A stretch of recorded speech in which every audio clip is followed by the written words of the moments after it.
Hello everyone, welcome to my channel Psycho Study. I am Nishu Rawal and in this channel you will get the informative and comprehensive videos of psychology honor courses of IGNOU and I hope that you will like the content. So before jumping to the video, don't forget to subscribe to my channel and hit the bell icon.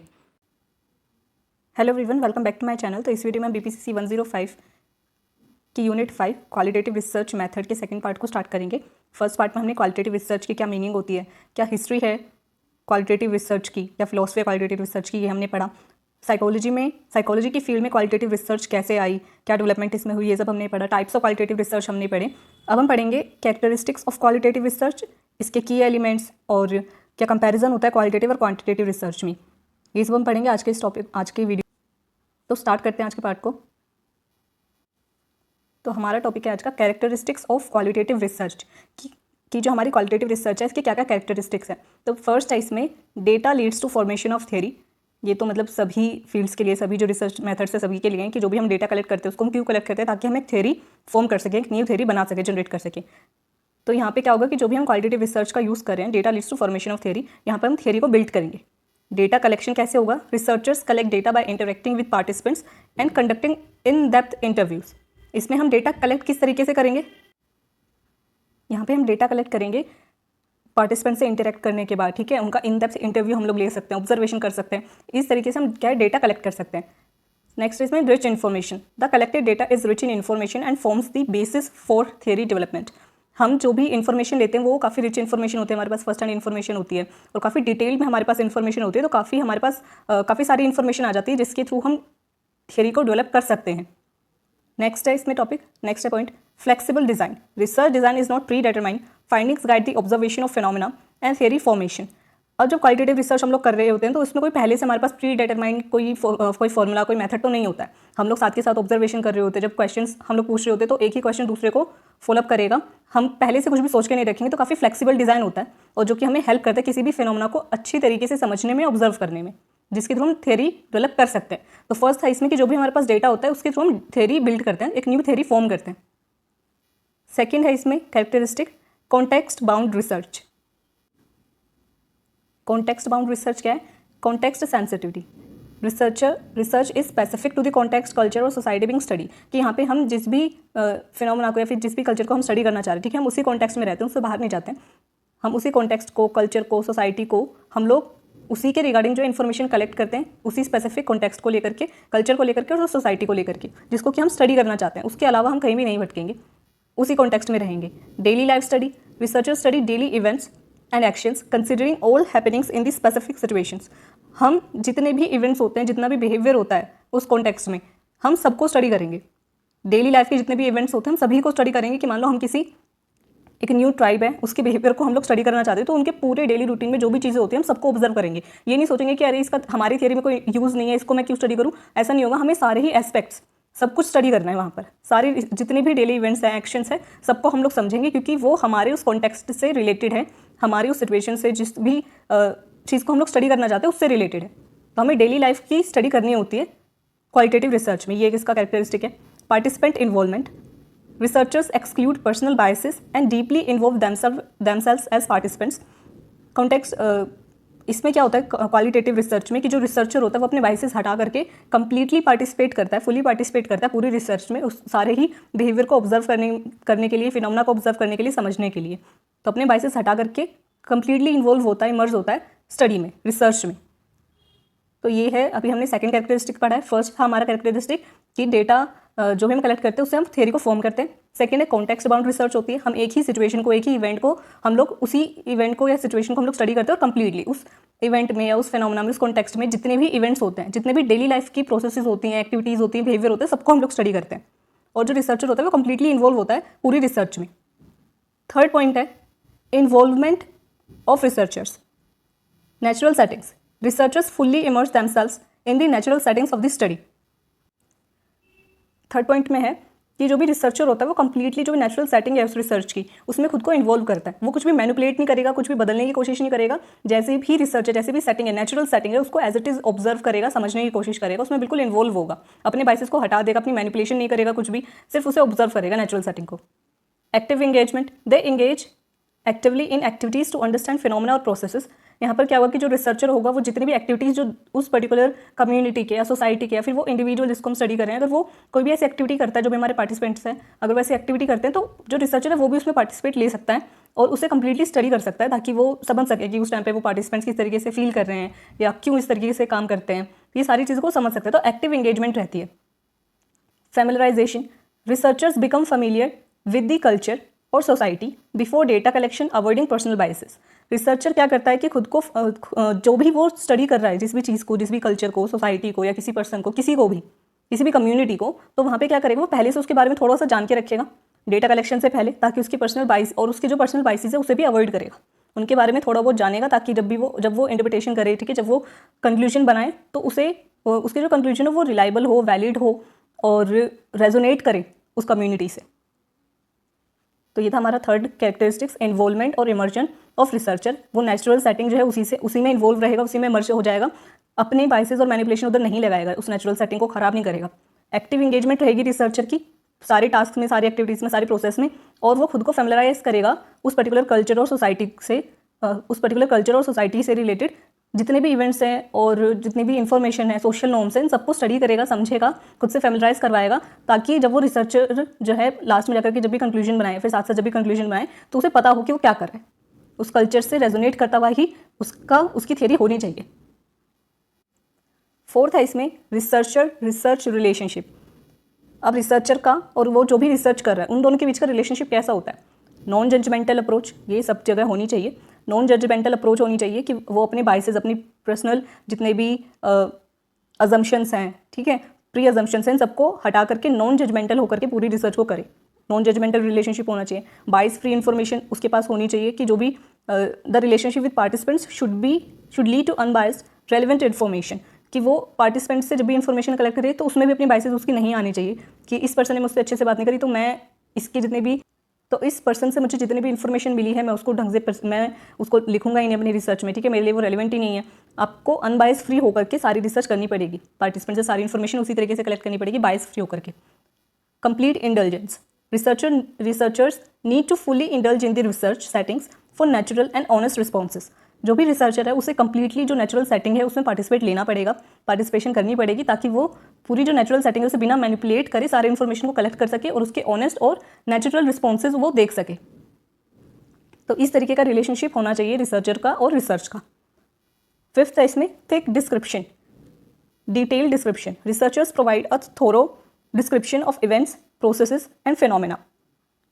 जब जो qualitative research होती है उसका जो characteristic है thick description, इसमें क्या होता है कि जब हम क्वालिटेटिव रिसर्च कर रहे हैं तो हम लोग के पास बहुत सारी इन्फॉर्मेशन होती है, ठीक है, बहुत सारी रिच इन्फॉर्मेशन होती है, और हम लोग मल्टीपल जो है फैक्टर्स, मल्टीपल जो टेक्निक्स है उनका यूज़ करते हैं। हम लोग ऑब्जर्वेशन भी करेंगे, ठीक है, हम लोग क्वेश्चनर का भी यूज़ करेंगे, इन डेप्थ इंटरव्यू भी लेंगे, सब कुछ करेंगे। तो उसकी वजह से क्या होगा कि हमारे पास बहुत सारी इन्फॉर्मेशन होती है हर इवेंट को, प्रोसेस को, फिनोमेना को लेकर के। तो क्वालिटेटिव रिसर्च का एक डिटेल डिस्क्रिप्शन हमें प्रोवाइड कराती है किसी भी फिनोमेना को लेकर के, इवेंट को लेकर के, प्रोसेस को लेकर के। नेक्स्ट है रिच डेटा हमें मिलता है, include responses, experiences, interpretations and rituals of the participants. हमें किस तरीके का डेटा मिलता है? रिच डेटा हम बोल रहे हैं, रिच डेटा में आता क्या क्या है? रिस्पॉन्सेज आते हैं, ठीक है, जो भी पार्टिसिपेंट्स के रिस्पॉन्सेज हैं, एक्सपीरियंसेस, हमारी इंटरप्रिटेशन, जो भी रिचुअल्स पार्टिसिपेंट्स फॉलो करते हैं, वो सारी चीज़ें आ जाती है हमारे पास, सारी इन्फॉर्मेशन मिलती है। थर्ड है इसमें holistic view, combines factual, theoretical and analytical description to construct reality and analyse research. तो होलिस्टिक व्यू में क्या है कि हमारे पास हम कंप्लीट जितनी भी इन्फॉर्मेशन है सबको लेते हैं, कुछ एस्पेक्ट्स को नहीं लेंगे, बिहेवियर के सिर्फ कुछ एस्पेक्ट्स को नहीं लेंगे, होलिस्टिक पर्सपेक्टिव रखेंगे अपना। हम फैक्चुअल, ठीक है, जितने भी फैक्ट्स हैं, जितने भी थियरीज़ हैं, ठीक है, खुद के जितने भी एनालिसिस हमने करे हैं, सारी चीज़ों को हम लोग कंसीडर करेंगे, ठीक है, सारी इन्फॉर्मेशन लेंगे, सबको कंबाइन करेंगे, फिर जाकर के अपनी जो है थियरी डेवलप करेंगे, एनालिसिस करेंगे हम लोग रिसर्च में। तो हमें होलिस्टिक पर्सपेक्टिव अपना रखना है, होलिस्टिक व्यू रखना है, तब जाकर के हमारे पास एक थिक डिस्क्रिप्शन आती है। और लास्ट है इसमें हमारा जो कैरेक्टरिस्टिक है वो है data collection and data analysis ओकर साइमल्टेनियसली, कि हम लोग जब डेटा जो क्वालिटेटिव रिसर्च होती है, ठीक है, इसमें साइमल्टेनियस प्रोसेस होते हैं। साइमल्टेनियस मीन्स कि डेटा कलेक्शन और डेटा एनालिसिस दोनों चीज़ें साथ में होंगी। अब मान लो कि जब आप जो है डेटा कलेक्ट कर रहे हो तो आप सिर्फ इंटरव्यू तो लोगे नहीं, ठीक है, आप ऑब्जर्वेशन भी करोगे, सिर्फ क्वेश्चनर्स में क्वेश्चन तो उनसे पूछोगे ना, क्वेश्चन आप पूछ भी रहे हो, तो उस टाइम पे आप जो ओपन एंडेड क्वेश्चन उनसे पूछो तो साथ में उनके इमोशंस, ठीक है, उनके एक्सप्रेशंस, उनका बिहेवियर, ये सारी चीज़ें आपको देखनी पड़ती है। सिर्फ उन्होंने क्या आंसर दिया, सिर्फ उस पर कुछ भी डिपेंड नहीं करता क्वालिटेटिव रिसर्च में मेनली। तो वहाँ पर क्या होगा कि आपको जो उनके इमोशंस हैं, बिहेवियर है, एक्सपीरियंसेस हैं, जो भी आपको उस टाइम पे परसीव आप कर रहे हो, डेटा कलेक्ट कर रहे हो, उसको साथ में कलेक्ट भी करना पड़ेगा, साथ में तुरंत ही उसकी एनालिसिस करनी पड़ेगी। क्योंकि अगर आप 10 दिन बाद सोचो कि पहले मैं सारा डेटा कलेक्ट कर लूँ और लास्ट में मैं एक आधे महीने बाद बैठ करके एनालिसिस करूँगा, तो जब तक आप सब भूल जाओगे या फिर उसमें बीच में आपके इंटरप्रिटेशन आ जाएगी, क्योंकि आपकी मेमोरी से वो इन्फॉर्मेशन चली जाएगी, कंप्लीट इन्फॉर्मेशन नहीं होगी उस टाइम पर आपके पास। तो यहाँ पर क्या होता है कि डेटा कलेक्शन और डेटा एनालिसिस दोनों ही चीज़ें क्या है, साइमल्टेनियस चलेंगी, दोनों साथ में रहेंगी। एक कंटिन्यूस प्रोसेस होती है एनालिसिस की, आपको साथ के साथ जब से आपने कलेक्शन स्टार्ट करी है उसी टाइम से आपकी एनालिसिस भी स्टार्ट हो जाती है क्वालिटेटिव रिसर्च में। तो ये थे हमारे 6 कैरेक्टरिस्टिक्स ऑफ क्वालिटेटिव रिसर्च। और कैरेक्टरिस्टिक्स में क्वालिटेटिव रिसर्च की क्या कैरेक्टरिस्टिक्स हमने पढ़े? First, data leads to formation of theory. जब हम क्वालिटेटिव रिसर्च करते हैं तो उसमें क्या है कि हमको थियरीज बनानी होती है, थियरीज बिल्ड करनी होती है। क्वांटिटेटिव में फिर भी हम लोग किसी थियरी को टेस्ट कर सकते हैं, ठीक है। वेरिएबल्स हमने ले लिए किसी थियरी में, अगर 2 वेरिएबल्स दिए हुए हैं कि स्लीप में और मेंटल हेल्थ में जो है पॉजिटिव कोरिलेशन होता है, जितनी अच्छी आपकी स्लीप होती है उतनी अच्छी आपकी मेंटल हेल्थ होती है। अगर कोई थियरी ये चीज़ को बता रही है, ठीक है, थियरी पहले से बन चुकी है, लेकिन अब हमें उसे टेस्ट करना है, तो वहाँ पर हम लोग क्या क्वेश्चनर्स का यूज़ कर सकते हैं, क्वांटिटेटिव मेथड यूज़ कर सकते हैं। बट जब हमें कोई थियरी फॉर्मेट करनी है, ठीक है, डेवलप करनी है, तो वहाँ पर क्या होगा कि हम क्वालिटेटिव रिसर्च का यूज़ करेंगे। तो क्वालिटेटिव रिसर्च में जो भी डेटा होता है उससे हम थियरी फॉर्मेट करते हैं, ठीक है। थियरी फॉर्मेशन होती है, थियरी डेवलप होती है। फर्स्ट इसका कैरेक्टरिस्टिक है। सेकंड है कॉन्टेक्स्ट बाउंड रिसर्च, कि हम किसी एक स्पेसिफिक कॉन्टेक्स्ट को पहले हम डिसाइड करते हैं, किसी सिचुएशन को, किसी इवेंट को हमने डिसाइड करा है और उसी के अराउंड हमारी पूरी रिसर्च होती है, उसी को हम स्टडी करेंगे, उसके बाहर कहीं नहीं जाना हमें। Context bound research second characteristic. Third था इन्वॉल्वमेंट और इमर्जन ऑफ रिसर्चर्स, कि जो भी रिसर्चर हैं वो कंप्लीटली इन्वॉल्व होंगे रिसर्च में, अपने बायसेस को हटा करके और बिना किसी मैनिपुलेशन के पूरी रिसर्च को कंडक्ट करेंगे और कंप्लीटली इन्वॉल्व होंगे, पार्टिसिपेट करेंगे, ऑब्जर्वेशन करेंगे, टास्क को या जितने भी बिहेवियर या जो भी एक्टिविटीज़ हैं पार्टिसिपेंट्स की, उसको उसमें पार्टिसिपेट भी ले सकते हैं और उनको अच्छी तरीके से ऑब्जर्व करेंगे इन्वॉल्व होकर के कंप्लीटली। तो ये था हमारा थर्ड कैरेक्टरिस्टिक। फोर्थ है रिसर्चर्स रिसर्च रिलेशनशिप। एक रिसर्चर और रिसर्च का रिलेशनशिप कैसा होता है, क्या क्वालिटी होती है इनकी रिसर्च की, कि एक नॉन जजमेंटल रिलेशनशिप होना चाहिए रिसर्च और रिसर्चर के बीच में, और कंप्लीटली इन्वॉल्व होना चाहिए रिसर्चर को अनबायस्ड तरीके से। फिफ्थ है इसमें थिक डिस्क्रिप्शन हमें मिलती है। फिफ्थ जो क्वालिटेटिव रिसर्च का कैरेक्टरिस्टिक है कि हमें थिक डिस्क्रिप्शन मिलती है, बहुत सारी रिच इन्फॉर्मेशन हमें मिल जाती है क्वालिटेटिव रिसर्च के थ्रू। लास्ट है इसमें डेटा कलेक्शन और डेटा एनालिसिस, दोनों ही चीज़ें जो है साइमल्टेनियसली चलती है। जब से आपकी डेटा कलेक्शन स्टार्ट हुई है, जब से आपकी डेटा एनालिसिस भी स्टार्ट हो जाती है और पूरी रिसर्च के एंड तक वो चलती रहती है। तो ये थे कैरेक्टरिस्टिक्स क्वालिटेटिव रिसर्च के। नेक्स्ट टॉपिक है इसमें हमारा की एलिमेंट्स ऑफ क्वालिटेटिव रिसर्च। अब नेक्स्ट टॉपिक है हमारा की एलिमेंट्स ऑफ क्वालिटेटिव रिसर्च, कि क्वालिटेटिव रिसर्च के क्या क्या की एलिमेंट्स होते हैं। अब टोटल 3 की एलिमेंट्स है हमारे पास। फर्स्ट है रिसर्च डिज़ाइन, सेकंड है डेटा कलेक्शन और थर्ड है डेटा एनालिसिस। अब यहाँ पे रिसर्च डिज़ाइन में क्या होता है कि नेचुरलिस्टिक रिसर्च डिज़ाइन होता है हमारे पास, हम मैनिपुलेशन वगैरह नहीं करते हैं, इधर सीधा सिर्फ समझने पे कोशिश करते हैं, एज इट इज़ जो नेचुरल सेटिंग्स होती है उसको मैनिपुलेट नहीं करेंगे। रिसर्च डिज़ाइन क्या होता है इसमें, study phenomena in their natural settings, हम जो भी इवेंट है, जो भी फिनोमेना है, उसको उसके नेचुरल सेटिंग में हम लोग स्टडी करते हैं। Data is collected in an uncontrolled environment, एक अनकंट्रोल्ड एनवायरमेंट में हम डेटा कलेक्ट करेंगे, फाइंडिंग्स बनाएंगे नेचुरल सेटिंग्स में, ठीक है। कुछ भी प्री डिटरमाइंड नहीं होगा, स्ट्रक्चर नहीं होगा, एज इट इज़ हम लोग उसे परसीव करते हैं, जो नेचुरल रिस्पॉन्सेज आते हैं उसे रिकॉर्ड करते हैं। Emergent new paths, research design से क्या होता है कि हमें नए नए वेज मिलते हैं, नए नए पाथ्स मिलते हैं हमें डेटा कलेक्ट करने के। Be flexible and adept to changes, इसमें क्या होता है रिसर्च डिज़ाइन में कि हमें फ्लेक्सिबल होना पड़ता है, हमें पहले से कुछ अपने दिमाग में अजम्पशंस बना के नहीं बैठे रहना होता है कि अच्छा ये बिहेवियर हुआ है तो सामने वाला पर्सन इसका ये रिस्पॉन्स देगा या फिर हमें सामने से ये रिस्पॉन्स आएगा। हमें ये सारी चीज़ें नहीं रखनी होती अपने अंदर, हमें फ्लेक्सिबल होना पड़ता है और अगर कोई चेंजेस आते हैं तो हमें उसे अडेप्ट करना होता है। Don't follow present assumptions, explore new paths as the emerge, हमें कुछ भी प्रीवियसली जितने भी अजम्पशंस हैं, ठीक है, जितनी भी टेक्निक्स अगर यूज़ करी गई हैं, हमें उन सबको नहीं, उन पर इतना ज़्यादा फोकस नहीं करना है, ठीक है, उन्हीं को फॉलो नहीं करते रहना है। जो भी नई नई पाथ्स आएंगे, नई नई जो है सिचुएशंस हमारे सामने आएंगी, चेंजेस आएंगे, उनको एक्सप्लोर करना है, समझना और अडेप्ट करना है। थर्ड है इसमें पर्पसफुल, कि कैसा रिसर्च डिज़ाइन होता है यहाँ पर, select people, organisation, communities, cultures, events, critical incidents that provide useful information and serve a purpose for society. अब इसमें क्या होता है कि हम लोग जो है किसी भी पर्सन को, ठीक है, किसी भी पीपल को, किसी ऑर्गेनाइजेशन, कम्युनिटी या किसी इंसिडेंट को, किसी भी चीज़ को हम लोग पहले सिलेक्ट करते हैं कि जिसके रिगार्डिंग हम जो इन्फॉर्मेशन कलेक्ट करेंगे, अपनी रिसर्च करेंगे, और ये हमारी पर्पसफुल होती है कि ताकि सोसाइटी को कुछ ना कुछ बेनिफिट हो इससे हम जो भी इन्फॉर्मेशन कलेक्ट करेंगे उस इवेंट या जो भी हमने सेलेक्ट करा है, कोई भी क्रिटिकल इंसिडेंट, कुछ भी जो भी हमने सेलेक्ट करा है, वो हमें ऐसी यूजफुल इन्फॉर्मेशन वहाँ से मिलेंगी, हम ऐसी थियरी डेवलप करेंगे जिससे कि क्या होगा, जो भी सोसाइटी है उसको कुछ ना कुछ मदद मिलेगी, ठीक है, हम सोसाइटी को सर्व कर पाएंगे, ये हमारा पर्पस होता है। तो जो हमारा रिसर्च डिज़ाइन होता है ये नेचुरलिस्टिक होता है, एमर्जेंट पाथ्स होता है, पर्पसफुल होते हैं, जो क्वालिटेटिव रिसर्च डिज़ाइन होता है। ओके, नेक्स्ट है इसमें एलिमेंट, की एलिमेंट डेटा कलेक्शन। तो क्वालिटेटिव रिसर्च में डेटा कलेक्शन क्या होता है, collect information through observation, interviews and case studies, कि हम लोग ऑब्जर्वेशन के थ्रू, इंटरव्यूज के थ्रू, अब इंटरव्यूज में क्या होता है हम स्ट्रक्चर भी ले सकते हैं, अनस्ट्रक्चर भी ले सकते हैं, सेमी स्ट्रक्चर भी ले सकते हैं, और हम लोग केस स्टडीज़ का भी यूज़ कर सकते हैं डेटा को कलेक्ट करने के लिए, ठीक है। सेकेंड है इसमें personal experiences and engagement. Researcher क्या होगा कि वो डायरेक्ट कॉन्टैक्ट में रहेगा उस सिचुएशन से, उस सिचुएशन में जितने भी लोग हैं उन सबसे डायरेक्ट कॉन्टैक्ट में रहेगा, उन सबको ऑब्जर्व करेगा और जितनी भी इन्फॉर्मेशन है पर्सनल एक्सपीरियंसेस से, ठीक है, फर्स्ट हैंड इन्फॉर्मेशन कलेक्ट करेगा। थर्ड है इसमें एम्पैथेटिक न्यूट्रलिटी। एम्पैथेटिक न्यूट्रलिटी क्या होगा कि उस पर्सन को एम्पैथेटिक भी रहना है, साथ में जजमेंटल भी नहीं होना है, दोनों चीज़ें रखने की, एम्पैथी भी रखनी है और बायसनेस भी नहीं रखनी। Show flexibility, openness, sensitivity, respect, awareness, responsiveness and mindfulness. आपको ये सारी चीज़ें शो करनी पड़ेंगी एज अ क्वालिटेटिव रिसर्चर। तो इस लास्ट इसमें डायनेमिक सिस्टम्स। जो क्वालिटेटिव रिसर्च होती है वो काफ़ी फ्लेक्सिबल होती है कि जब हमको लगता है कि नहीं यहाँ पे हमें क्वेश्चनर्स का यूज़ करना चाहिए तो वहाँ पे हम क्वेश्चनर्स भी यूज़ कर सकते हैं, साथ में ऑब्जर्वेशन भी करते रहेंगे। फिर हमें लगता है कि नहीं हमें तो जो है केस स्टडीज़ को देखना चाहिए तो हम केस स्टडीज़ भी ले सकते हैं। तो काफ़ी फ्लेक्सिबल हो जाता है qualitative research method. Data collection की जो प्रोसेस होती है इसकी काफ़ी डायनामिक होती है, एम्पैथेटिक न्यूट्रलिटी होती है इसमें, पर्सनल जो एक्सपीरियंसेस हैं और एंगेजमेंट होती है।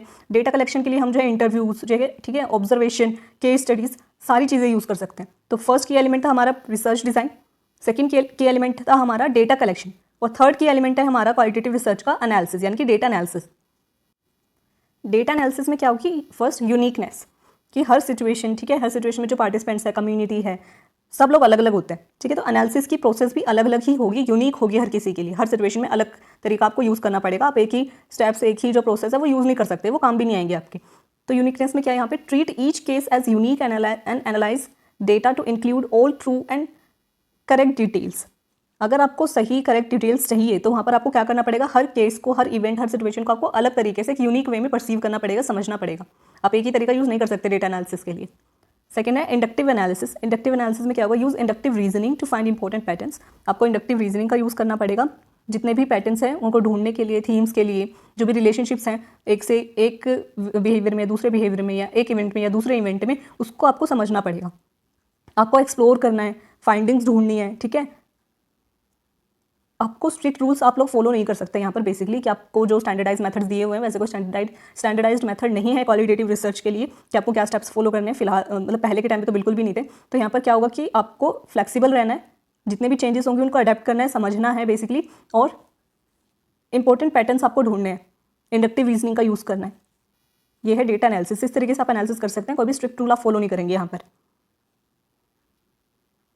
थर्ड है इसमें होलिस्टिक पर्सपेक्टिव। ये जो हमने पहले भी पढ़ा था कि आपको एक होलिस्टिक पर्सपेक्टिव रखना है। होलिस्टिक मीन्स आपको कंप्लीट जो बिहेवियर है, फिनोमेना के बारे में जितनी इन्फॉर्मेशन है सारी कवर करनी होती है, सारी ही एनालिसिस आपको करनी पड़ती है उसी तरीके से, कि आप सिर्फ किसी बिहेवियर के एक एस्पेक्ट को नहीं आप समझ सकते, या किसी कम्युनिटी को आप लोग स्टडी करना चाह रहे हैं कि उस कम्युनिटी में लोग किस तरीके से बिहेव करते हैं, या फिर कोई एक पर्टिकुलर बिहेवियर उनका तो ऐसा क्यों है, तो आप उसके कुछ एस्पेक्ट्स को नहीं स्टडी करेंगे, आप कंप्लीट होलिस्टिक उसकी एनालिसिस बनाएंगे। और लास्ट है इसमें कॉन्टेक्स्ट सेंसिटिविटी। आप जब एनालिसिस करें तो आपको ये भी ध्यान रखना है कि किस कॉन्टेक्स्ट में आप एनालिसिस करें, किस कम्युनिटी पे कर रहे हैं, ठीक है, किन लोगों पे कर रहे हैं, सारी चीज़ आपको ध्यान में रखनी पड़ेगी, उस कॉन्टेक्स्ट को समझना पड़ेगा एनालिसिस करने के टाइम पर, ताकि वो ऑब्जेक्टिव हो। और आपको ये मेक श्योर करना पड़ेगा कि आप जो है ऑब्जेक्टिव थे उस टाइम पे, ठीक है, आपने अपनी बाइसेस नहीं लगाए, अपनी सब्जेक्टिविटी नहीं लगाई है वहाँ पर, आप अवेयर थे, आपने जो है इंडक्टिव रीजनिंग का अपने का यूज़ करा है। आपको ये सारी चीज़ें ध्यान में रखनी पड़ेगी एनालिसिस करते टाइम पर, कि आपको यूनिकनेस रखनी है। हर केस, हर जो सिटी है, ठीक है, हर कम्युनिटी डिफरेंट होती है, तो हर किसी के लिए एक यूनिक वे आपको ढूंढना पड़ेगा एनालिसिस करने के लिए। नेक्स्ट इंडक्टिव एनालिसिस आपको करनी है, आपको पैटर्न्स ढूंढने हैं, ठीक है, आपको सारी चीज़ें स्टार्टिंग से स्टार्ट करनी है। आपको कोई पहले की थियरी, बनी हुई थियरी, उसके बेसिस पे नहीं चलना है, अपनी अजम्पशंस नहीं लगानी है, आपको बिल्कुल बेस से स्टार्ट करनी है चीज़ें। स्ट्रिक्ट रूल्स को ज़्यादा फॉलो नहीं करना है, जो भी चेंजेस होंगे उन्हें अडेप्ट करना है। थर्ड होलिस्टिक पर्सपेक्टिव रखना है अपना, कि आपको सारी ही चीज़ों को अपने जो है डेटा सारा कलेक्ट करा है, होलिस्टिक जो है अप्रोच यूज़ करें डेटा कलेक्शन में, और आपको होलिस्टिक ही पर्सपेक्टिव रखना है डेटा एनालिसिस में। और लास्ट कॉन्टेक्स्ट सेंसिटिविटी आपको रखनी है। ये क्वालिटेटिव रिसर्च में सबसे मेन है कॉन्टेक्स्ट। तो ये थे हमारे की एलिमेंट्स क्वालिटेटिव रिसर्च के, research design, second data collection और थर्ड डेटा एनालिसिस। अब जो नेक्स्ट हमारा टॉपिक है वो है qualitative and quantitative research design. उसको हमें कंपेयर करना है, ठीक है, डिफरेंशिएट करना है क्वालिटेटिव रिसर्च डिज़ाइन में, क्वांटिटेटिव रिसर्च डिज़ाइन में। तो सबसे पहले जो फर्स्ट पॉइंट होगा कि हमें जनरल फ्रेमवर्क बताना है क्वालिटेटिव और क्वांटिटेटिव का। तो क्वालिटेटिव रिसर्च डिज़ाइन क्या होती है कि इसमें हम किसी भी फिनोमेना को जो है एक्सप्लोर करते हैं, उसे समझने की कोशिश करते हैं। कुछ हमारे पास स्ट्रक्चर्ड मेथड्स होते हैं, ठीक है, इन डेप्थ इंटरव्यू का हम लोग यूज़ कर सकते हैं, अपने एक्सपीरियंसेस, पार्टिसिपेंट ऑब्जर्वेशन, ये सारी टेक्निक्स का हम लोग यूज़ करते हैं क्वालिटेटिव रिसर्च में, ठीक है। जबकि क्वांटिटेटिव रिसर्च क्या होती है, इसमें हम confirm hypothesis related to phenomenon using highly structured methods such as questionnaire, survey, structured observation, ये सब हम लोग करते हैं। कि क्वांटिटेटिव रिसर्च में क्या होगा कि हम लोग जो हाईली स्ट्रक्चर्ड मेथड्स होते हैं कि हमने जो पहले से क्वेश्चनर पहले से डेवलप्ड है उन्हीं को हम लोग यूज़ करेंगे, क्वेश्चनर्स को हम लोग यूज़ करेंगे, जो स्ट्रक्चर्ड ऑब्जर्वेशन होती है उसी को हम लोग अप्लाई करेंगे, ताकि हम किसी फिनोमेना को जो हमने हाइपोथेसिस बना रखा है कि दो वेरिएबल्स हैं हमारे पास और उनके बीच में पॉजिटिव रिलेशनशिप होता है या फिर कोई ना कोई रिलेशनशिप तो होता है, तो मुझे सिर्फ उसी पे जो है फोकस रखना है और अपने क्वेश्चनर्स के थ्रू जो भी रिस्पॉन्सेज मेरे पास आए हैं पार्टिसिपेंट्स के उसके थ्रू मुझे वो प्रूफ करना है। ठीक है, उसे या तो वो मेरा हाइपोथेसिस एक्सेप्ट होगा तो रिजेक्ट होगा, सिर्फ मेरा फोकस इसी पर रहेगा। क्वांटिटेटिव रिसर्च में मुझे एक्सप्लोर नहीं करना है कि ऐसा क्यों होता है, क्या रीजंस है, मुझे ये सब नहीं जानना, मुझे सिर्फ ये जानना है कि क्या रिलेशनशिप है या नहीं। जो मेरी हाइपोथेसिस बनाई है उसी के बेसिस पर मुझे पूरी रिसर्च करनी है। तो ये था जनरल फ्रेमवर्क दोनों रिसर्चेस का। अब है सेकंड पॉइंट इसमें ऑब्जेक्टिव्स। तो क्वालिटेटिव रिसर्च का क्या ऑब्जेक्टिव होता है? It aims to describe variation, explain relationship, describe behaviour, experiences and norms of individuals and groups. Qualitative research में हम लोग को एक्सप्लेन करना है, ठीक है, हमको समझना है, एक्सप्लोर करना है किसी भी नई रिलेशनशिप को। ठीक है, दो वेरिएबल्स हैं, दो से ज़्यादा वेरिएबल्स हैं, इनके बीच में क्या रिलेशनशिप है, अच्छा ये जो डिफरेंसेस आ रहे हैं इतनी चीज़ों के बीच में या फिर हमारे ह्यूमन बिहेवियर्स में जो वेरिएशंस होती है, ठीक है, जो डिफरेंसेस होते हैं वो क्यों हैं, ये सारी चीज़ें जब हमें समझना है, अंडरस्टैंड करना है, कुछ एक्सप्लोर करना है, ये हमारा मेन ऑब्जेक्टिव होता है क्वालिटेटिव रिसर्च का, कि हमें एक्सप्लोर करना है, समझना है, एक्सप्लेन करना है, ये सब कुछ। क्वांटिटेटिव रिसर्च का क्या ऑब्जेक्टिव होता है? It aims to quantify variations, predict causal relationship. इसमें सिंपली हमें जो भी वेरिएशंस है उसे नंबर्स में शो करना है, ठीक है, क्वांटिटी में शो करना है और कॉजल रिलेशनशिप को प्रिडिक्ट करना है कि क्या इन दो वेरिएबल्स के बीच में, दो से ज़्यादा वेरिएबल्स के बीच में कोई रिलेशनशिप है भी या नहीं। ये होता है क्वांटिटेटिव रिसर्च का ऑब्जेक्टिव। थर्ड है इसमें क्वेश्चंस। क्वालिटेटिव रिसर्च में हम लोग जो है ओपन एंडेड क्वेश्चंस का यूज़ करते हैं, जबकि क्वांटिटेटिव रिसर्च में हम लोग क्लोज एंडेड क्वेश्चंस, यानी कि वन वर्ड में या फिर जो है आपके पास कुछ 4 ऑप्शंस होंगे उसमें से किसी को आपको टिक करना है, वो हम करते हैं क्वांटिटेटिव रिसर्च में। इस तरह के क्वेश्चंस होते हैं। फोर्थ है रिप्रेजेंटेटिव डेटा। तो क्वालिटेटिव रिसर्च में कैसा डेटा होता है हमारे पास? डेटा इज रिप्रेजेंटेड किस तरीके से हम रिप्रेजेंट करते हैं डेटा को? क्वालिटेटिव रिसर्च में data is represented in the form of notes, recordings and video tips. इनके थ्रू हम डेटा को रिप्रेजेंट करते हैं, जबकि क्वांटिटेटिव रिसर्च में हम लोग टेबल बना करके या फिर ग्राफ्स के फॉर्म में, ओके, पाई चार्ट्स और बार ग्राफ, इनके थ्रू हम जो है क्वांटिटेटिव रिसर्च में डेटा को रिप्रेजेंट कर सकते हैं। लास्ट है research design. Qualitative research design क्या होते हैं कि काफ़ी फ्लेक्सिबल होते हैं, सिचुएशनल एस्पेक्ट्स होते हैं, ठीक है, कॉन्टेक्स्ट होता है इसमें। The questions used for the data collection differs individually and depends upon the response of the participants. और यहाँ पर क्या होता है कि हम काफ़ी फ्लेक्सिबल होते हैं और हर पर्सन, हर कम्युनिटी, हर इवेंट सब कुछ डिफरेंट होता है, तो हर पर्सन के लिए डिफरेंट क्वेश्चंस हो सकते हैं, ठीक है, डिफरेंट उनकी एनालिसिस हो सकती है। तो रिसर्च डिज़ाइन क्या काफ़ी फ्लेक्सिबल होता है यहाँ पर। जबकि क्वांटिटेटिव रिसर्च में क्या होगा, सबके लिए सेम क्वेश्चंस होंगे, प्री डिटरमाइंड होगा, स्टेबल रहेगा, स्टैंडर्डाइज्ड रहेगा, हर पर्सन के पास सेम ही क्वेश्चंस होंगे जिनको वो आंसर करेगा। तो जो रिसर्च डिज़ाइन होता है क्वालिटेटिव का, ये काफ़ी फ्लेक्सिबल होता है, जबकि क्वांटिटेटिव रिसर्च डिज़ाइन कैसा होता है? प्री डिटरमाइंड और स्टेबल स्टार्टिंग से ही सभी के लिए। तो ये था comparison, differentiation between qualitative research and quantitative research design. अब जो इसमें नेक्स्ट टॉपिक है हमारा वो है relevance of qualitative research in psychology. जो नेक्स्ट हमारा टॉपिक है वो है relevance of qualitative research in psychology. Psychology में क्वालिटेटिव रिसर्च की क्या इंपॉर्टेंस है, क्या रेलेवेंस है? तो देखो, जब हम क्वालिटेटिव रिसर्च की बात करते हैं और साइकोलॉजी की बात करते हैं, तो साइकोलॉजी क्या है? हम लोग ह्यूमन बिहेवियर को स्टडी करते हैं इसमें, ठीक है। तो ह्यूमन बिहेवियर को आप हर बार नंबर्स में क्वांटिफाई नहीं कर सकते, ठीक है, आप हर चीज़ को नंबर्स में कन्वर्ट नहीं कर सकते हो, ह्यूमन बिहेवियर को, इमोशंस को, सब चीज़ों को नहीं नंबर्स में काउंट कर सकते हो, कलेक्ट कर सकते हो। तो वहाँ पे जो क्वालिटेटिव रिसर्च है इसका काफ़ी इंपॉर्टेंट रोल हो जाता है। जितनी भी दूसरी ह्यूमन साइंसेज है उन सबके कंपैरिजन में साइकोलॉजी में क्वालिटेटिव रिसर्च का काफ़ी ज़्यादा इसका रेलेवेंस है, इसकी इंपॉर्टेंस है, क्योंकि यहाँ पर हम ह्यूमन नेचर को डीपली स्टडी करते हैं और उसके लिए क्वालिटेटिव रिसर्च डिज़ाइन सबसे अच्छा माना गया है। बाद में हम जो भी थ्योरी डेवलप करते हैं उसको हम क्वांटिटेटिव रिसर्च के थ्रू हम लोग मेजर कर सकते हैं, प्रूफ कर सकते हैं, समझ सकते हैं, बट क्वालिटेटिव रिसर्च के थ्रू हम थ्योरीज डेवलप कर सकते हैं, डीपली समझ सकते हैं, अंडरस्टैंड कर सकते हैं। नेक्स्ट इसमें पॉइंट है नेचुरल साइंस कंपैरिजन। अब देखो, जो नेचुरल साइंस होते हैं वहाँ पे क्या होता है? एक्सपेरिमेंट्स होते हैं नेचुरल साइंस में, हम लोग को कॉजल रिलेशनशिप देखना होता है पार्टिसिपेंट्स के बीच में, वेरिएबल्स के बीच में। जबकि क्वालिटेटिव रिसर्च में क्या होता है कि हमें सिर्फ समझना है फिनोमेना को, उस इवेंट को, ठीक है, उस कॉन्टेक्स्ट में जितने भी बिहेवियर है सबको हमें समझने पे फोकस लगाना है, understanding over explaining. Qualitative research में क्या होता है मेनली कि हम लोग समझने पे फोकस करते हैं, एक्सप्लेन करने पे कम। It seeks to understand rather than explain phenomena, making it highly relevant in psychology. जो क्वालिटेटिव रिसर्च होता है उसमें हम समझने पे ज़्यादा फोकस करते हैं और साइकोलॉजी में भी हमें ह्यूमन बिहेवियर को समझना है, इस वजह से भी इसका रेलिवेंस होता है क्वालिटेटिव रिसर्च का साइकोलॉजी में। फोर्थ है इन डेप्थ नॉलेज। हमें बिहेवियर को लेकर के, ठीक है, human nature, attitude, behaviour, experiences सबको लेकर के इन डेप्थ नॉलेज मिलती है, इस वजह से भी इसकी रेलिवेंस है। इंप्लीकेशंस क्या क्या है क्वालिटेटिव रिसर्च की साइकोलॉजी में? टेक्सचुअल डिस्क्रिप्शंस, हमें डिटेल्ड में डिस्क्रिप्शन मिलती है किसी भी एक्सपीरियंसेस को लेकर के, ह्यूमन बींग्स के जितने भी एक्सपीरियंसेस है, बिहेवियर है, उनको लेकर के हमें टेक्सचुअल डिस्क्रिप्शंस मिलती है। Second, social norms, identifies and explains social norms. Religion, gender roles and socio economic status, हमें जितने भी सोसाइटी के जितने नॉर्म्स बने हुए हैं, ठीक है, उन सबको लेकर के इन्फॉर्मेशन हमें मिलती है, हमें समझने को मिलता है, हम एक्सप्लेन कर पाते हैं, आइडेंटिफाई कर सकते हैं सोशल नॉर्म्स को लेकर, सोशल नॉर्म्स को। थर्ड है नॉन क्वांटिफाइबल बिहेवियर। अब जितना भी ऐसा बिहेवियर होता है जिसको जो कि नॉन क्वांटिफाइबल होता है, जिसको हम नंबर्स में नहीं कन्वर्ट कर सकते, वहाँ पर हमारी क्वालिटेटिव रिसर्च का काफ़ी रोल आता है। नेचुरल सेटिंग, अब जब क्वांटिटेटिव रिसर्च होती है उसमें क्या गैप था, क्या लिमिटेशन थी कि उसमें कॉन्टेक्स्ट नहीं होता, ठीक है, उसमें हम नेचुरल सेटिंग्स में नहीं होते हैं। यहाँ पर वही गैप फील हो जाता है कि यहाँ पे नेचुरल सेटिंग्स होती है, collect data in the natural situation. Qualitative research में हम नेचुरल सिचुएशन में, जैसे ही अभी किसी ने किसी को थप्पड़ मारा तो उसका जो नेचुरल रिस्पॉन्स आएगा वो हम स्टडी कर सकते हैं। लास्ट होगा meaningful factors, determines factors important to the study participants. हम लोग सारे जितने भी फैक्टर्स होते हैं जो उस बिहेवियर से रिलेटेड होते हैं, उस पार्टिसिपेंट से रिलेटेड होते हैं, कम्युनिटी से रिलेटेड होते हैं, हम लोग सभी फैक्टर्स को डिटरमाइन कर सकते हैं, होलिस्टिक अप्रोच को यूज़ कर सकते हैं। और इसमें क्या होता है, हमारे पास ओपन एंडेड क्वेश्चंस होते हैं जिसके थ्रू हम बिल्कुल deeply in depth knowledge gain कर सकते हैं, इन्फॉर्मेशन गेन कर सकते हैं। तो ये इंपॉर्टेंस होती है, रेलिवेंस होता है क्वालिटेटिव रिसर्च का साइकोलॉजी में। क्लियर है? नेक्स्ट है इसमें टॉपिक हमारा ethical guidelines in qualitative research. 8th है ethical guidelines in qualitative research. तो एथिकल गाइडलाइंस तो मोस्टली समय सेम होती है। फर्स्ट है respect, researcher must respect respondents and their responses. जो भी रिस्पॉन्डेंट है, ठीक है, जो भी पार्टिसिपेंट, उसके जितने भी रिस्पॉन्सेज उसकी हमें रिस्पेक्ट करनी है। Belongingness, show respect and sense of belongingness to the community being study. जिस भी कम्युनिटी को या फिर सोसाइटी को या फिर पार्टिसिपेंट्स को जिनको आप स्टडी कर रहे हो उनके साथ आपको बिलोंगिंगनेस शो करनी है, ठीक है, उनकी रिस्पेक्ट करनी है। फिर है awareness, inform respondents about what is being analysed. आप उनको बताओ कि आप क्या एनालाइज करने चाहते हो, ठीक है, क्या आप करने वाले हो, आपकी स्टडी क्या है, उनको बताना है पहले से। फिर है confidentiality, ensure and maintain the confidentiality of the respondents. जो भी पार्टिसिपेंट्स का रिस्पॉन्स आपको मिल रहा है, ठीक है, अगर आप इन डेप्थ इंटरव्यू ले रहे हो, आप क्वेश्चन उस तरीके से पूछोगे तो उनके जो भी रिस्पॉन्सेज होंगे वो कॉन्फिडेंशियल होंगे, और ये बात भी आपको उनको बतानी है और इसको मेंटेन भी करके रखना है कॉन्फिडेंशियलिटी को। फिर है रिस्क एंड बेनिफिट्स।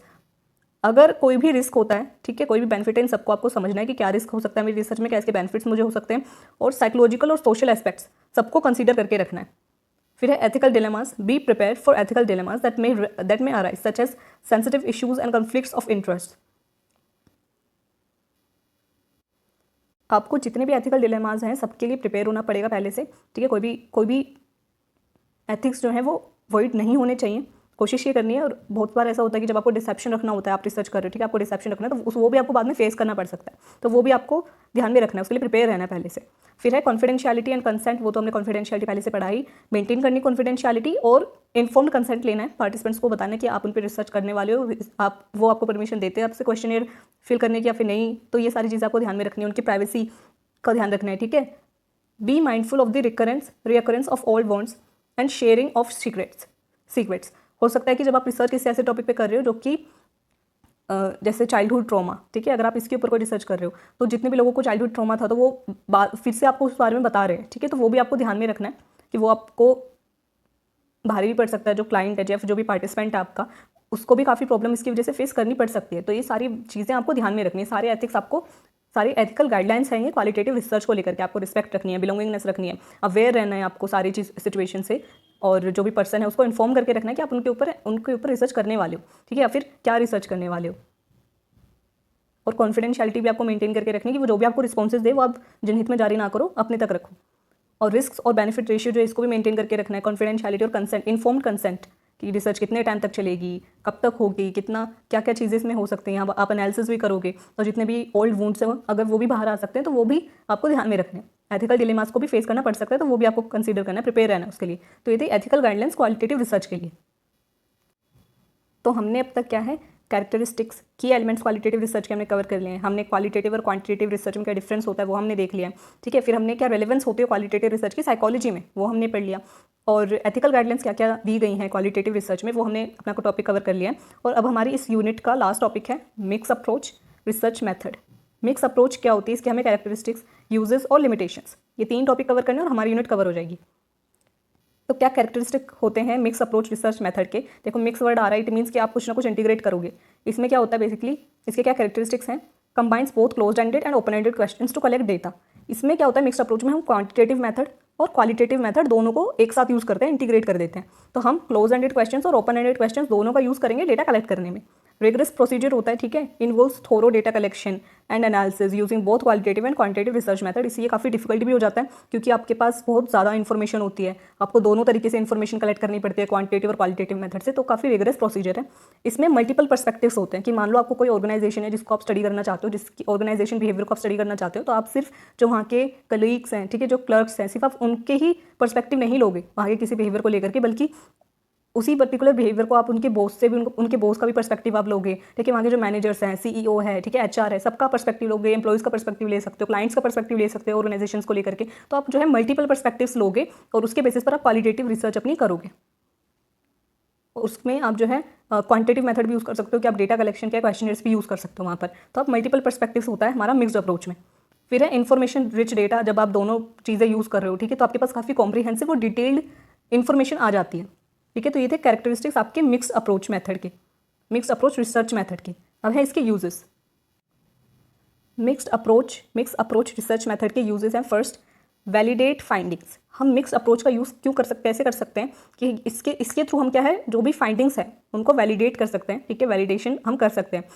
हम जो डेटा कलेक्ट करते हैं दोनों तरीके से यूज़ करते हैं, डेटा दोनों तरीके से कलेक्ट करते हैं डेटा। तो वहाँ पर क्या हुआ कि पहले हमने थ्योरी बनाई है क्वालिटेटिव को यूज़ करके, फिर हमने क्या करा कि हमने क्वांटिटेटिव मेथड से क्या करा कि हमने उसे प्रूफ भी कर दिया, हाइपोथेसिस फॉर्मुलेट करा, फिर उस अपनी थ्योरी को प्रूफ भी करते हैं कि ये थ्योरी जो बोल रही है कि दो वेरिएबल्स के बीच में रिलेशनशिप है वो ठीक है। तो यहाँ पे हमने दोनों ही डेटा कलेक्शन के मेथड को यूज़ करा। क्यों? ताकि हमारी जो फाइंडिंग्स है वो वैलिडेट हो सके। तो वहाँ पर हम मिक्स अप्रोच मेथड का यूज़ कर सकते हैं जब हमें कोई भी अपनी फाइंडिंग्स है उनको वैलिडेट करना है। तो वैलिडेशन हमें मिलती है हम दोनों मेथड्स के थ्रू, क्वालिटेटिव और क्वांटिटेटिव डेटा कलेक्शन के मेथड्स के थ्रू हम जनरलाइज कर सकते हैं अपने रिजल्ट्स को। थर्ड है डेवलप सर्वे इंस्ट्रूमेंट्स। सेकेंड है डेवलप सर्वे इंस्ट्रूमेंट्स। यहाँ पर क्या होता है कि हम लोग क्या करेंगे, मिक्स अप्रोच का हम लोग यूज़ करते हैं जब हमें इंस्ट्रूमेंट्स मीन्स की क्वेश्चनेयर्स, स्केल्स, जब ये सारी चीज़ें डेवलप करनी है हमें, ठीक है, वहाँ पर हम मिक्स अप्रोच का यूज़ कर सकते हैं ताकि हम एक्यूरेट क्वांटिटेटिव इंस्ट्रूमेंट्स यानी कि क्वेश्चनेयर्स, स्केल्स, रेटिंग स्केल्स, ये सारे हम डेवलप कर सकें। साइकोमेट्रिक टूल्स जो हैं इनको डेवलप कर सकें, डेटा कलेक्शन के टूल्स को डेवलप कर सकें, वहाँ पर हम मिक्स अप्रोच का यूज़ करते हैं। थर्ड है अंडरस्टैंड कम्युनिटी डायनेमिक्स। ताकि हम इस मिक्स अप्रोच से हमें क्या मदद मिलती है कि हम कम्युनिटी डायनामिक्स जो डिफरेंट एस्पेक्ट्स हैं उसको हम समझ सकें मिक्स अप्रोच के थ्रू, क्योंकि हम इसमें क्या क्वालिटेटिव दोनों मेथड का यूज़ करेंगे, हम लोग काफ़ी इन डेप्थ नॉलेज लेंगे। तो हमें जितने भी मल्टीपल एस्पेक्ट्स हैं किसी कम्युनिटी के या किसी इवेंट के, किसी भी जो है फिनोमेना के, सबके मल्टीपल एस्पेक्ट्स हमें मिलेंगे। तो ये होता है मिक्स अप्रोच के यूजेस, हमें फाइंडिंग्स को वैलिडेट करने के लिए, ठीक है, सर्वे इंस्ट्रूमेंट्स को डेवलप करने के लिए और कम्युनिटी डायनामिक्स को समझने के लिए हम लोग मिक्स अप्रोच का यूज़ कर सकते हैं। नेक्स्ट है इसमें रिफ्लेक्ट्स पार्टिसिपेंट्स व्यूज़। नेक्स्ट जो यूज़ है मिक्स अप्रोच का वो है कि हम पार्टिसिपेंट्स के व्यूज़ को रिफ्लेक्ट करने के लिए, ठीक है, पार्टिसिपेंट सेंटर्ड हमारी जो है अप्रोच होती है मिक्स अप्रोच में, मिक्स रिसर्च मेथड में, ensures findings are grounded in participants experiences providing a complete story with flexibility and detail. जो मिक्स्ड अप्रोच होती है वो काफ़ी पार्टिसिपेंट सेंटर्ड होती है, ठीक है। यहाँ पर क्या होता है कि हमने जो भी पार्टिसिपेंट से इन्फॉर्मेशन कलेक्ट करी है वहाँ पर हम क्या करेंगे, काफ़ी फ्लेक्सिबल रहेंगे, ठीक है, डिटेल हमारे पास इन्फॉर्मेशन आनी चाहिए, कंप्लीट स्टोरी आनी चाहिए पार्टिसिपेंट्स की और किसी भी कम्युनिटी या फिनोमेना को लेकर के। तो वहाँ पर हम क्या करेंगे, मिक्स अप्रोच का यूज़ कर सकते हैं। जब हमें कंप्लीट इन्फॉर्मेशन चाहिए, पूरी कंप्लीट स्टोरी चाहिए किसी भी फिनोमेना को या फिर जो है किसी इवेंट या पार्टिसिपेंट्स को लेकर के, तो हमें दोनों मेथड यूज़ करने पड़ेंगे। हमें क्वांटिटेटिव भी यूज़ करना है कि हम उनके रिस्पॉन्सेज को जान सकें और क्वालिटेटिव भी यूज़ करना है कि हम इन डेप्थ इन्फॉर्मेशन भी ले सकें और उसे एनालाइज भी उसी तरीके से कर सकें, यूनिकनेस और जो है स्टैंडर्डाइज मेथड दोनों का यूज़ कर सकें।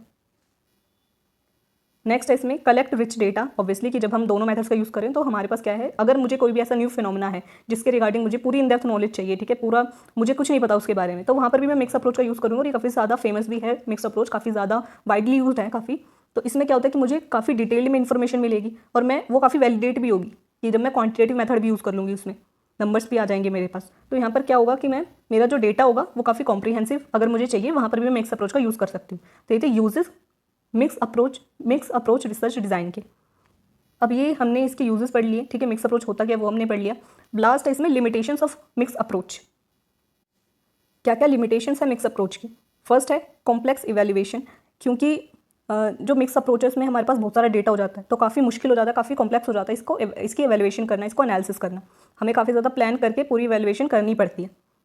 नेक्स्ट है चैलेंजिंग इंटीग्रेशन, और जब हम इंटीग्रेटेड मेथड यूज़ कर रहे हैं, ठीक है, क्वालिटेटिव क्वांटिटेटिव दोनों मेथड्स को यूज़ करें तो वो काफ़ी चैलेंजिंग हो जाता है हमारे लिए, डेटा कलेक्ट करना भी और डेटा को एनालाइज करना भी। फर्स्ट है कॉम्प्लेक्स इवैल्यूएशन है, सेकंड है रिक्वायर्स मल्टीपल एक्सपर्टीज। जब आप क्वांटिटेटिव मेथड यूज़ करो और क्वालिटेटिव मेथड यूज़ करो तो दोनों के रिगार्डिंग आपके पास एक्सपर्टीज़ होनी चाहिए। आपको क्वेश्चनर्स के बारे में भी कंप्लीट इन्फॉर्मेशन होनी चाहिए कि कैसे इसको कलेक्ट करना है, इसमें कितने आइटम्स हैं, ठीक है, इसको किस तरीके से कलेक्ट करते हैं, एनालिसिस इसकी किस तरीके से करते हैं, कितनी इसकी स्टैंडर्डाइजेशन है, ये लाइकर्ट स्केल है, रिस्पॉन्सेज क्या आने चाहिए, प्लस करना है माइनस करना है, क्या सारी चीज़ आपको पता होनी चाहिए, वो एक्सपर्टीज़ आपके पास होनी चाहिए। जब आप क्वालिटेटिव मेथड यूज़ करो तो आप जो है इंटरप्रिटेशन सही तरीके से करो, बायसनेस आपके ना आए, ये सारी एक्सपर्टीज़ आपके अंदर होनी चाहिए। तो एक्सपर्टीज़ नीडेड होती है, ये भी एक इसकी लिमिटेशन है। थर्ड है लास्ट इसमें इंक्रीज रिसोर्सेज एंड टाइम। आपके पास रिसोर्सेज भी बहुत ज़्यादा आ जाते हैं इसमें, ठीक है, और आपको चाहिए भी बहुत सारे रिसोर्सेज। अगर आपको कोई बिहेवियर स्टडी करना है तो उसके रिगार्डिंग आपके पास क्वेश्चनर्स भी होने चाहिए, ठीक है, तो वो रिसोर्सेज भी आपके पास कंप्लीट होने चाहिए। अगर आप ऑब्जर्वेशन कर रहे हो तो वहाँ पर भी आपके पास सारे रिसोर्सेज, ठीक है, सारी नॉलेज, बुक्स वगैरह सारी चीज़ें होनी चाहिए आपके पास।